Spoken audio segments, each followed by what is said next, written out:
Welcome to Peace of Mind for Pet Parents, the podcast by BrightHaven Caregiver Academy. I'm Gail Pope. And I'm Karen Wylie. And together we're here to support you in navigating life with your aging or ill pets. We know how deeply you care for your beloved companions, and we're here to offer guidance, understanding, and resources for this meaningful journey. Each episode, we'll explore topics that address the daily challenges, emotional realities, and choices you face as a pet parent, helping you and your pets find peace, comfort, and joy. Whether it's making sense of a new diagnosis, adjusting to changing needs, or simply seeking a place to feel understood, you're not alone. Thank you for being here with us. Hello, and welcome back to Peace of Mind for Pet Parents. I'm Karen Wylie, here as always with my friend Gail Pope. Today we're going to sit with a question that almost every pet parent asks themselves at some point, usually late at night when we're alone with our thoughts. That question that we sometimes ask is, am I keeping my pet alive for me or for them? It's a question that can feel, even when you think it yourself, it can feel like an accusation. Because if the answer is yes, maybe you're going to start thinking you have failed your pet somehow. But Gail and I really want to spend this episode kind of pulling that question apart because we don't think it's as simple or as damning as it sounds. So we're going to talk about why this question comes up for us and what it's really asking and how you can use it as a tool to get some clarity instead of feeling guilty about even having that question. So, Gail, for the two of us, we always aim to support a hospice-supported natural death for our pets. In that context, we're not determining the time frame for our pets. We're not keeping them alive. They have some input on that decision. Their bodies have their own time frame, and their will to live has their own time frame. But we also can find ourselves in the situation where there's a crisis along the way. We need our vet and we need an ER, and we have to consider how our pet's continued end of life will proceed. We make sure we're ready for those detours along the way. But in your years, both at BrightHaven and with yourself as a pet owner and thinking about the pet parents you have provided support to, when does this question tend to come up? Is it usually a single moment that it comes up for them, or does it just creep in slowly? Well, I'm probably going to give you a fairly boring answer that we've heard and talked about before. It comes down to fear of death, lack of education, and I guess the bottom line there is love. There's a deep love, there's a fear of the unknown, and I don't know what to do. Am I doing it wrong? And is this all my fault? When you start sliding down that slippery slope, all you can do is keep on sliding until you're in a state of panic. So I think that plays a big part. You? And so when you're speaking with a pet parent who does share that this is a thought they've had, sometimes I wonder if I'm keeping my pet alive for me or for them. You start trying to help them unravel that question and some of the other related questions you were just mentioning. How do you go about doing that? Are you just talking to them one time because they never think of those questions again, or? Varies. As always, it varies. There's a huge variety. I think one of the things that I will sometimes talk about is the BrightHaven philosophy that developed over a long time, which was what we call healing for the highest good. So I'm not looking at trying to fix what I know to be an illness or fix the aging process. There may not be an illness. It may just be an older lady or gentleman who is winding down towards the end of life. And that fear can still come there because obviously the dying process does have its own symptoms, but they don't need treating. So I think if you have the aspect that you're healing for the highest good, then you're not worrying about, should I give this drug or that drug? Or it's a much more gentle approach. And yes, if you've got your veterinarian, as I always do, at hand, if I need to call and say, what do you think? Do I need to address this? Then I'm addressing it holistically. And I guess part of it also is having someone to accompany you on the journey. When I have a client and they can contact me whenever they reach a, what do you think? Or is this normal? They can contact me. I'm sometimes in that same position. So I can talk to somebody who I can say, what do you think? That's generally my vet, because my vets obviously are experienced in natural passings. They're looking at the same principle as me, which is healing for the highest good. We're not necessarily looking at dying. We're putting it all as part of the process of living until the being steps out of his earth house, if you put it that way. It's just making the journey as comfortable as possible. Well, what I love about healing for the highest good is that it completely reframes the way we think about our pet's illness or decline. Instead of the focus on just the medical aspect, the diagnosis, and the eventual loss that will happen at some point, healing for the highest good allows you to reinterpret almost everything that you go through. Yeah.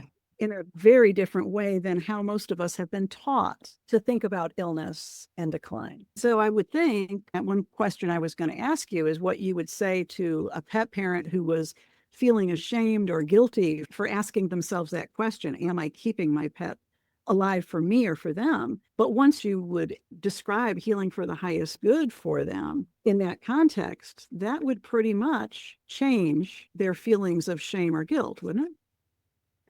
Generally, yes, it really helps. When I think back over how many years it probably took me to adopt that understanding, just actually expressing that idea to somebody, unless they have a holistic approach to the way they're caring for their animal or themselves. Very often it's more personal than it's about the animal, but unless they get it, it takes a lot more discussion. What do you mean? Healing for the highest good? And I say, offering healing in every single way in daily life for the highest good of your animal, in the knowledge that they may be approaching the end of their life or they may not be. So it's going with the flow, trusting that other doctor, Mother Nature, as well.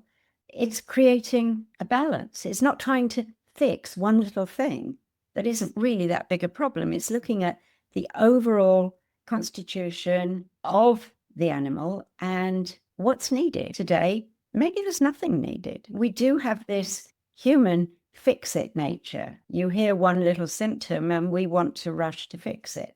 I think letting go of that a little bit, obviously, if it's something acute and it's something you can't ignore, then obviously you do need veterinary help. But very often you don't, because you have that in that other doctor, that other veterinarian who is on the other side of the wall, actually helping to keep things balanced so that the organs are losing function in tandem. There's not something acute happening that you will need to address. Does that make sense? It sure does. Another aspect of what you're saying that I think is important is that in asking that basic question of, am I doing this for my pet or for me? Healing for the highest good is looking at the overall, which involves the relationship, because there's really no way to separate for my pet or for me, really not separate. No, that's such a good observation, because when I think of it, whatever care we're doing, it's all about love and the love between us. There's the answer that you just gave. It's about you and your animal. It's the relationship, which is why looking at that process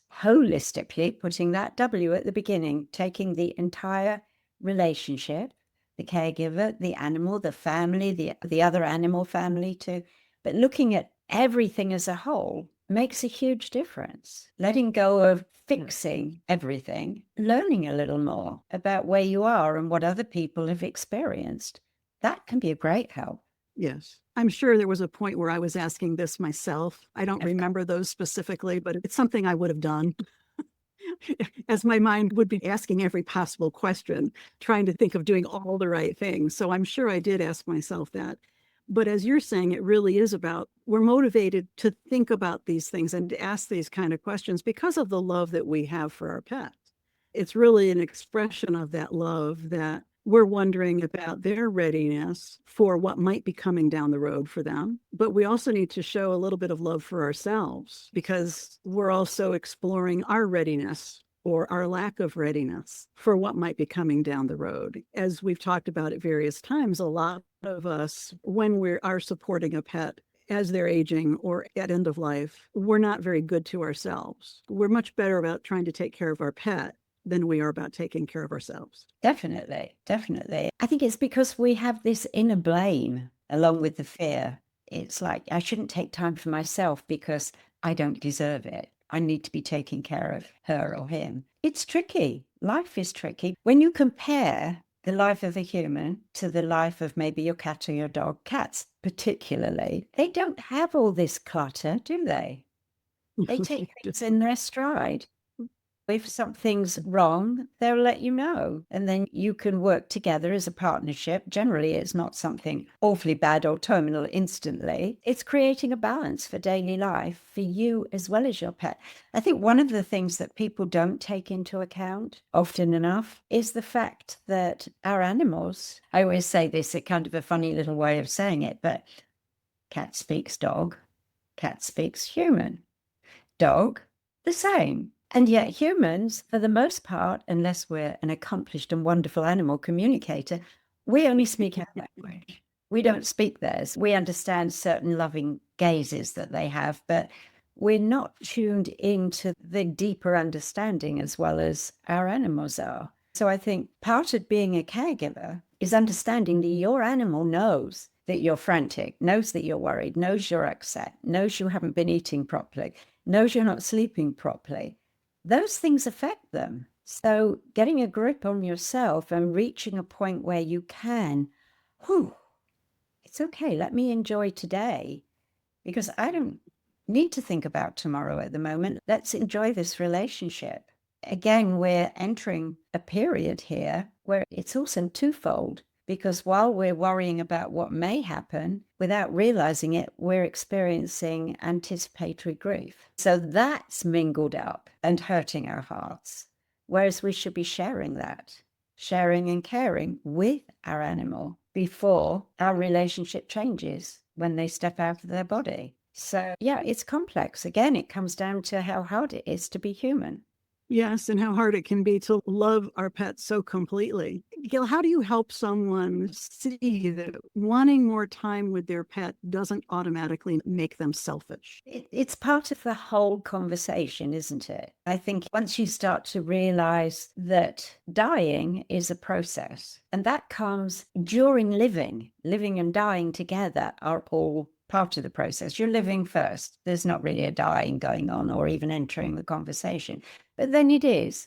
But every day is still about living. It's creeping towards the end of that life. I guess I come back to it again, and that's where our relationships become so much more difficult because we're feeling the fear of the ending of this, the ending of the love. It's like this brick wall is ahead of us. And so I think when I'm talking to people who have a spiritual understanding of end of life, the conversation can it can help them just, oh my God, I hadn't really thought of it that way. And it changes everything. For some people, they don't have that. Again, I talk about my mother who didn't have that. To her, death was that brick wall that we all hit, and that's the end of everything. I remember back to years, long time ago, where that's how I was brought up. I didn't have a spiritual understanding. It took a lot of animals to actually make my eyes open wide and realize, wow, this is different. Then the comfort comes in because it's not all about this. It expands and then it expands more.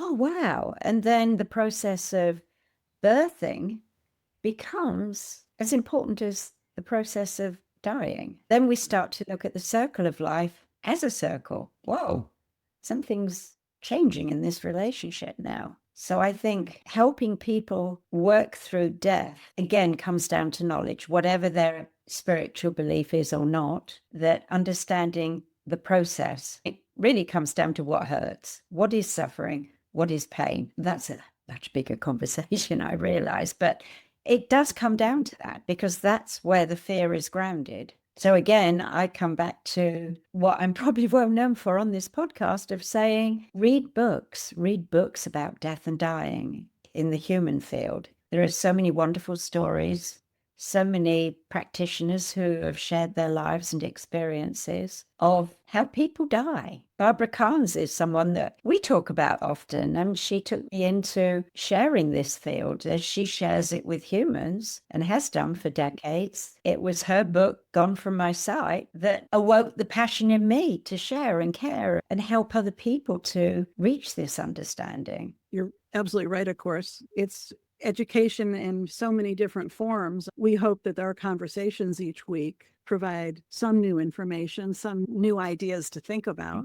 I really like you framing it as healing for the highest good, because when we're able to do that, then asking the question of whether we're letting our pets go too early or letting our pets go too late become less important. The healing for the highest good is for all concerned. The pet is obviously our focus at that moment, but the decisions we make and the learning we'll have from our decisions is in our highest good as well. Certainly is. Gosh, there's so much flowing through my mind that spins away around this kind of conversation. I do think that reading other people's stories can really help to understand. Our animals are generally four-legged and we're two-legged. However, the resemblance of death and dying is the same. It's the same process. There are more and more people in the human world who are really coming out and talking about what happens in death and dying. What does it look like? Is it like it's in the movies? No, it's not. No, and the caregiving journey for us is very different in terms of how it really is versus how it may look in movies. Sometimes when we start asking these questions of balance and is my pet ready or am I ready? What am I doing here? We can start asking these questions because the caregiving process itself is becoming unbearable, becoming more that we can deal with. So it just depends on so many different factors. The pet, ourselves, the specific illness. One of the things I guess that comes to my mind here is that I often bring it up, but it's our living quality of life assessment tool. So that if someone really does think that they're keeping their pet alive and they're doing that and their pet is actually ready to go, then maybe it's time to do your own quality of life care assessment to see how you're doing this week. It's not where we're saying do a quality of life assessment to determine if they're ready to be euthanized. That's a different kind of quality of life assessment. But with our living assessment, we're looking at love and connection to really look at how the pet is still responding to us in the relationship we have. Are they mobile and still showing some levels of independence or not? Those are kinds of things that we ask and encourage pet owners to look at with the living PDF that we have on the brightpathforpets.com website. We'll make sure to put that link in the show notes. That can also be one way to try to give yourself a semi-objective. I mean, granted, you're the one filling out the tool. If you're really thinking that you're the determining factor and you want to get a sense of where your pet perhaps is, then completing the quality of life tool from your pet's perspective can help you a little bit more. I think that makes me realize that having the quality of life for living tool, we need another one. We need a partner for it now, don't we? We need one that sits beside it, determining the quality of life on a daily basis for dying. That needs to be done because it's a parallel. Very simple. We're looking at appetite on daily life for living. In daily life for dying, we really are looking at appetite because that dwindles. Then we reach a place that I encounter very often where someone will say, oh, he hasn't been eating for 2 or 3 days. He hasn't eaten anything. I think it's time. Let's look at the bigger picture here. And then we can answer, is it time? Maybe time for dinner or a treat. It may be time to consider euthanasia. However, if it's the appetite alone, we know that is normal. In dying, the appetite declines. It declines and then it stops. And we hear of people and animals that stop eating completely for much more than just a few days. Like our friend Alice told us last week about her Lorelei not eating for 20 days before she died. She was still active. She was still interacting with the family, but she was not needing food and drink. Exactly. Yeah, very different.